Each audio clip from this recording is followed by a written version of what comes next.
আসসালামু আলাইকুম এভরিওয়ান, আপনাদের সবাইকে আমন্ত্রণ জানিয়ে আবার চলে এলাম আমার চ্যানেলে নতুন একটি রেসিপি নিয়ে। আশা করি সবাই অনেক অনেক ভালো আছেন।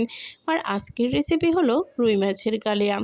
অসম্ভব মজাদার, মুখে লেগে থাকার মতো স্বাদের একটি কালিয়া রেসিপি। এই রুই মাছের কালিয়া রেসিপিটা মাংসের স্বাদকেও হার মানাবে। একবার খেলে এর স্বাদ আর ভোলা যাবে না। এটি যে ঝোল বা গ্রেভি রয়েছে, এটা দিয়েই এক প্লেট ভাত শেষ করে যাবে অনায়াসেই। আপনারা অতিথি আপ্যায়নে কিংবা বাড়ির কোনো অনুষ্ঠানে এই রেসিপিটা করতে পারেন। চলুন আমরা রেসিপিটা দেখে আসি। রুই মাছের কালিয়া করার জন্য আমি এই 5 পিস মাছের টুকরো নিয়েছি। আপনারা চাইলে পরিমাণ অনুযায়ী বেশি কম করে নিতে পারেন। এরপর যে আমি লবণ এবং হলুদ গুঁড়ো দিয়ে খুব ভালোভাবে মাছে মাখিয়ে নিব। এপিট ওপিট দুই পিঠেই খুব ভালোভাবে মাখাবো, যেন মশলাটা এবং লবণটা ভালোভাবে ঢুকে। যে কোনো মাছ দিয়েই কালিয়া করা যায়, কাতলা কালিয়া, রুই কালিয়া বা যে কোনো কালিয়া। আমি রুই মাছ দিয়েই করেছি। এবার আমি মাছটা 10 মিনিটের জন্য রেস্টে রেখে দিব। এরপর যে আমি পেঁয়াজ পেস্ট, টমেটো পেস্ট এবং বাদাম পেস্ট সাথে ঘন দুধ দিয়ে ব্লেন্ডার করে নিয়েছি। এবার আমি মাছগুলো ভেজে নিব। একে একে সবগুলো মাছ দিয়ে দিচ্ছি। বেশি কড়া করে ভাজবো না, মোটামুটি করে ভাজবো, যেন লাল লাল হয়।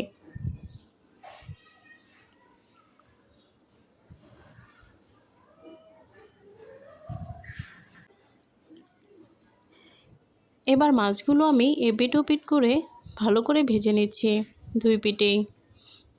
দেখুন মাছটা কেমন লাল লাল হয়েছে। এবার আমি মাছগুলো উঠিয়ে নিব।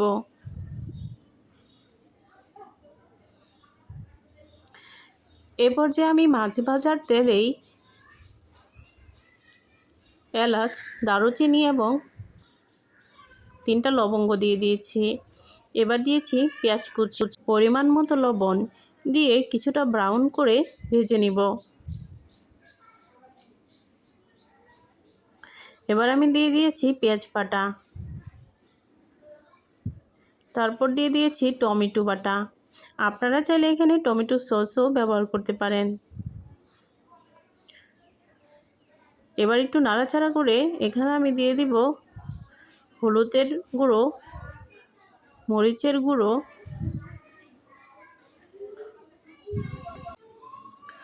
ধনিয়া গুঁড়ো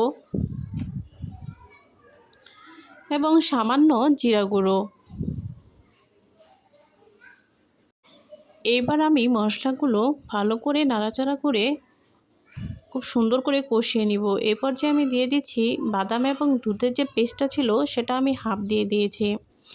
যেহেতু আমার মাছগুলো ফ্রাই করা রয়েছে, মানে অর্ধেক হয়ে আছে, এই জন্য মশলা যে গ্রেভিটা সেটা আমি খুব ভালোভাবে কষাবো। এবার আমি ব্লেন্ডারে করে যে বাদামের লেগেছিল সেটা ধুয়ে দিয়ে দিয়েছি। এবার আমি ভাজা মাছগুলো গ্রেভিতে দিয়ে দিব। দেখুন আমি ঝোলটাতে সবগুলো দিয়ে দিয়েছি, আর ঝোলটা কিন্তু একদম পারফেক্টলি হয়েছে।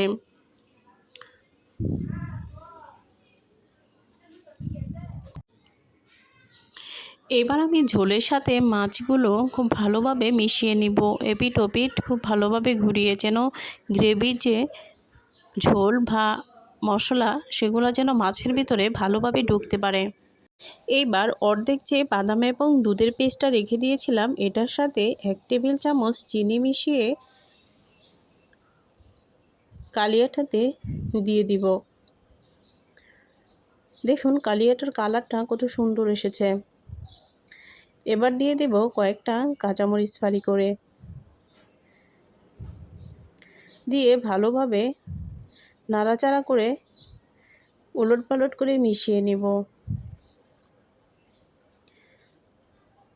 আমার কালিয়াটা কিন্তু প্রায় হয়ে গিয়েছে।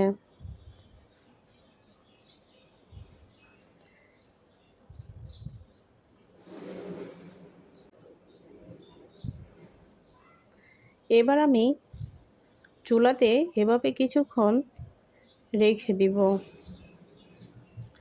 আমার কালিয়াটা কমপ্লিট। দেখুন কতটা লোভনীয় এবং জুসি হয়েছে, এর স্বাদ অতুলনীয়। এই রেসিপি ফলো করে আপনারা বাসায় ট্রাই করতে পারেন। আশা করি বুঝতে পারবেন এটা যে কতটা স্বাদের একটি রেসিপি। এটা পোলাও কিংবা ভাতের সাথে খেতে অনেক ভালো লাগবে। এই রেসিপিটা মাংসের স্বাদকেও হার মানাবে। আমার ভিডিওটা আপনাদের ভালো লেগে থাকলে কমেন্ট করে জানাবেন। আল্লাহ হাফেজ।